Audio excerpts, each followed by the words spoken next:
កុំឲ្យអនាគតរបស់យើងខ្ទេចដោយសារការសម្រេចចិត្តណាមួយខុសហើយខ្ញុំសូមទទូចឲ្យលោកឪពុកខ្ញុំជឿជាក់ថាមិនមែនឪពុកម្ដាយមិនដឹងថាកូននៅទីណាទេហើយក៏សូមស្នើឲ្យថាឲ្យស្នងការខេត្តបាត់ដំបងរៀងអាក់ទីសបន្តិចរឿងហ្នឹងមិនមែនមនុស្សស្លាប់ម្នាក់ពីរនាក់ទេឲ្យចេញបកស្រាយផងគណៈស្នងការក៏ដូចគ្នាអ្នកនាំពាក្យដោះស្រាយដល់ណាហើយដើម្បីប្រជាពលរដ្ឋក៏ឲ្យគាត់រៀងស្ងប់អារម្មណ៍បន្តិចព្រឹកមិញសម្ដេចមហាវត្តប្តីក៏បានដាក់ចូលក្នុង Facebook របស់លោកដែរបាទឥឡូវព្រឹកមិញក៏បានតាក់ទង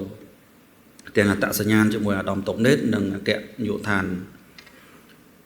តវ៉េសបាទឥឡូវដាក់ blacklist មិនឲ្យហោះចេញឬមួយមិនឲ្យចេញពីប្រទេសកម្ពុជាហើយពីមកទេគឺសូមស្នើឲ្យមានការបិទ account ធនាគារនិងដាក់ទណ្ឌកម្មនានាទៀតត្រូវទទួលខុសត្រូវយើងធ្វើខុសហើយអារត់កិច្ចហ្នឹងឥឡូវកិច្ចតាណាទៀតឥឡូវមកដល់ម៉ោងនេះ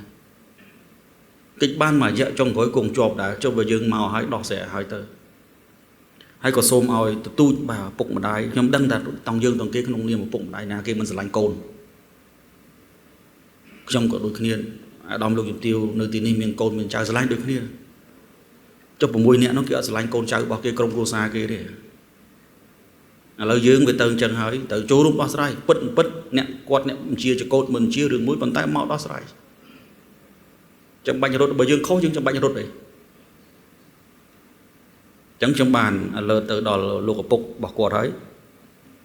ចូលរួមដោះស្រាយបើអត់ដោះទេអាហ្នឹងខ្ញុំសូមអភ័យទោសហើយ